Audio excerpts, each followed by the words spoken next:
2 nights ago, the enemy's fires burned brightly on Mission Ridge and Lookout Mountain. Last night, at dusk, the Union camp fires made the ridge one great glowworm. My name is Fletcher Suba. I'm a senior at the College of William & Mary. This summer I'm doing an internship at the library and I'm working with our Civil War newspaper collection. I pulled this for a few reasons. The first is the title of the article. It's titled "The Last Swath of Sherman." So the Union printing presses and editors are getting pretty creative with their diction as the war comes to a close, and this is just a great title. Here the map depicts the Carolinas and parts of Georgia as he has made his way back up north by this point.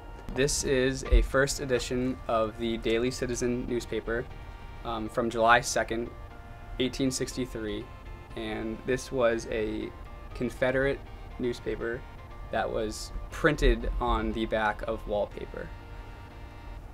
And here's the wallpaper. William FG, I think his first name's William. Yeah, William FG Shank, who's a writer for the, he covered a couple newspapers, sent in articles to a couple newspapers, but here he's with the Weekly Herald, and he was covering Chattanooga. If it be the confirmation of victory to sleep in the beds of the sponsored, then are we victorious. If to have utterly broken and routed the enemy and driven him in disgraceful rout from a position whose natural strength cannot be estimated, with heavy loss to him and but little loss to us, is to have won a victory.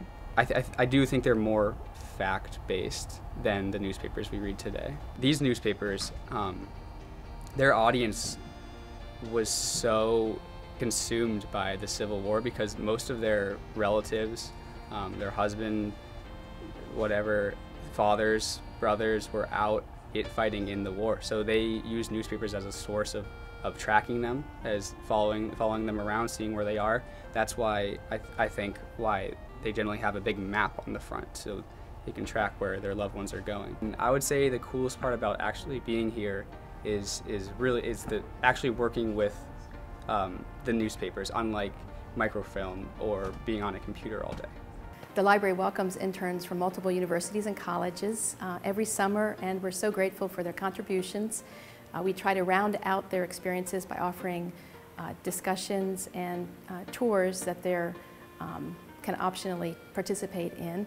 And we are very appreciative of the contributions that the William & Mary students have made to advancing the many projects we have here at the library.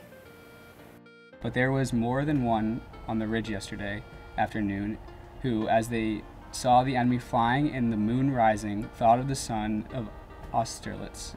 I remember watching Grant as he rode along the ridge with head covered, receiving the plaudits of his men, and I wondered if he did not think of the same incident.